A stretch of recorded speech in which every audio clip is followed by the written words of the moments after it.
Halo Kuiberian, di video kali ini kita akan belajar identifikasi isi buku. Materi ini kalian perlukan agar kalian mampu menemukan informasi-informasi yang terdapat dalam buku yang kalian baca, sehingga pengetahuan, wawasan, atau keterampilan kalian bertambah. Yuk kita langsung saja. Mengidentifikasi isi buku artinya mengidentifikasi informasi yang terdapat dalam buku tersebut. Berarti sekarang kalian harus mengetahui apa itu informasi. Nah, di sini kakak sudah menyarikan atau mengumpulkan beberapa pengertian informasi dari beberapa sumber. Yang pertama, menurut Kamus Besar Bahasa Indonesia, informasi adalah penerangan, pemberitahuan, atau kabar atau berita tentang sesuatu. Kemudian, menurut ahli yaitu Birch dan Starter, informasi adalah pengumpulan dan pengolahan data untuk memberikan pengetahuan atau keterangan. Menurut ahli lainnya yaitu George R. Terry, informasi adalah data yang penting yang memberikan pengetahuan yang berguna. Dan menurut Kusrini, informasi adalah data yang sudah diolah menjadi sebuah bentuk yang berarti bagi pengguna dan bermanfaat dalam pengambilan keputusan saat ini atau mendukung sumber informasi. Nah, dari keempat pengertian informasi ini, kita bisa menyarikan pengertian informasi. Nih, kakak sarikan ya. Informasi adalah penerangan atau data yang memberikan pengetahuan atau manfaat dalam pengambilan keputusan. Jadi intinya ada penerangan, ada data, ada pengetahuan, kemudian ada bermanfaat.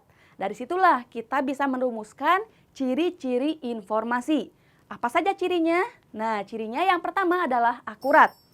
Artinya penerangan yang disampaikan berupa data atau fakta yang tepat dan benar adanya. Jadi bisa dibuktikan benar-benar terjadi dan itu biasanya berupa data atau fakta karena akurat.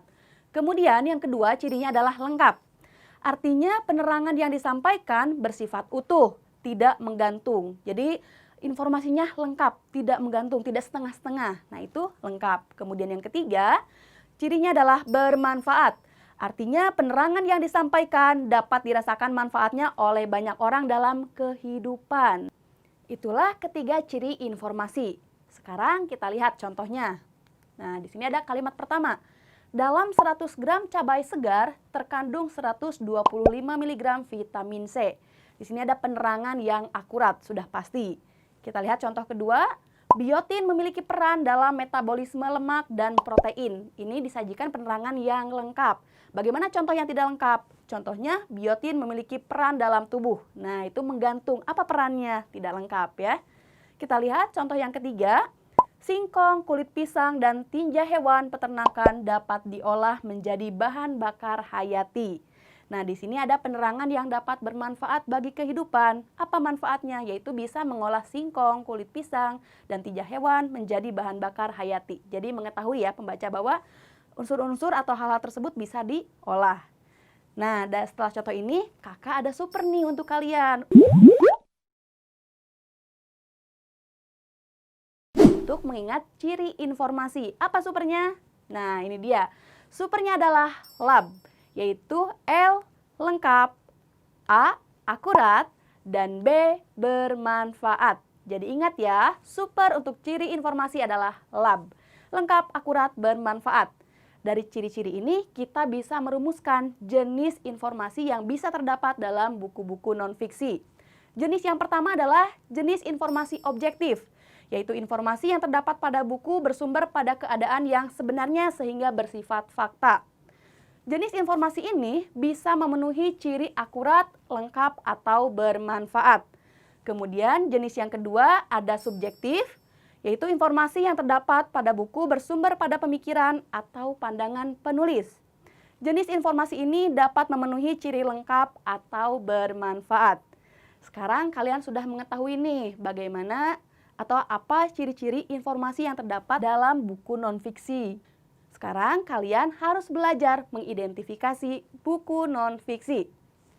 Untuk mengidentifikasinya, kalian bisa menggunakan dua cara. Cara yang pertama adalah mengidentifikasi berdasarkan ciri informasi yang tadi. Cari kalimat-kalimat yang akurat, yang lengkap, atau yang bermanfaat. Jadi di dalamnya ada penerangan ciri-ciri informasi ya. Atau kalian bisa menggunakan cara yang kedua, yaitu mengidentifikasi melalui pertanyaan yang diajukan. Nah, yang pertama membaca daftar isi buku, kemudian menyusun pertanyaan-pertanyaan, membaca buku, dan yang terakhir adalah mencatat informasi terkait pertanyaan tadi ya, pertanyaan yang sudah diajukan. Sekarang yuk kita praktik untuk mengidentifikasi isi buku melalui pertanyaan yang diajukan. Sebagai contoh, nah di sini ada sebuah buku berjudul Jatuhnya Soeharto dan Transisi Demokrasi di Indonesia karya Denny J.A. Kita lihat, bisa cari pada daftar isi. Nah, setelah kita melihat daftar isi, ada gambaran nih, isinya akan menjelaskan apa. Kita susun pertanyaan. Ini dia 2 contoh pertanyaan yang bisa dibuat. Pertama, bagaimana cara pergantian kekuasaan politik di negara-negara Asia saat krisis ekonomi dekade 90-an? Pertanyaan kedua, apa dampak nyata bidang ekonomi yang langsung dirasakan oleh negara Thailand saat krisis ekonomi dekade 90-an? Nah, jadi kita akan mencari informasi yang bisa menjawab pertanyaan-pertanyaan yang sudah kita ajukan. Nah, di sini kakak sudah mengambil kutipan yang diambil dari buku Jatuhnya Soeharto dan Transisi Demokrasi di Indonesia. Kita baca. Persoalan menjadi bertambah runyam karena krisis ekonomi pada dekade 90-an menjalar pula kepada krisis politik. Di Korea Selatan, Thailand, dan Indonesia, krisis ekonomi itu berujung kepada pergantian kekuasaan politik. Di Korea Selatan, pergantian itu terjadi melalui pemilu dengan pihak oposisi mengambil alih kekuasaan, sedangkan di Thailand dan Indonesia, penguasa politik diturunkan di tengah jalan. Nah, tadi ini berarti ada informasi yang memuat jawaban atas pertanyaan yang diajukan. Apa informasinya? Mengenai pergantian kekuasaan ya di Korea Selatan bagaimana, kemudian di Thailand dan Indonesia juga bagaimana. Kita sudah menemukan satu informasi. Yuk kita lanjutkan pembacaan. Bagaimanakah menjelaskan krisis yang tengah terjadi di berbagai negara Asia? Thomas Friedman menulis kolom di New York Times pertengahan Desember 1997 yang menceritakan pengalamannya di Thailand. Kaos oblong yang paling laku di Thailand saat itu di bagian mukanya bertuliskan bekas orang kaya. Ini sebuah sinisme masyarakat terhadap dirinya sendiri yang pernah kaya lalu jatuh miskin. Siddhartha, itu nama seorang, adalah simbol perubahan yang mendadak karena krisis itu. Ia dulu memiliki sebuah kondominium yang mewah. Tidak ada informasi yang memuat jawaban atas pertanyaan yang diajukan ya. Kita lanjutkan. Krisis yang terjadi di negaranya membuatnya rugi besar dan untuk bertahan hidup, ia menjual sandwich di pinggir jalan. IMF memang sudah memberikan paket pinjaman ke Thailand sebesar 17,2 miliar dolar Amerika. Namun, krisis keuangan itu terus berlanjut. Sebanyak 56 dari 58 investment house di Thailand ditutup. Lebih dari 20.000 pekerja kerah putih kehilangan pekerjaan. Diperkirakan Thailand mempunyai 2 juta pengangguran kala itu. Bom pertumbuhan ekonomi yang telah dinikmati Thailand selama 10 tahun harus berakhir. Nah, pada bagian ini kita menemukan adanya informasi yang bisa menjawab pertanyaan yang diajukan mengenai krisis ekonomi apa gitu ya dalam bidang ekonomi. Dan jawaban atau informasinya adalah sebanyak 56 dari 58 investment house di Thailand ditutup. Sekarang kita bisa menuliskan nih, apa saja informasi pada buku tersebut. 1. Di Korea Selatan, pergantian itu terjadi melalui pemilu dengan pihak oposisi mengambil alih kekuasaan, sedangkan di Thailand dan Indonesia, penguasa politik diturunkan di tengah jalan.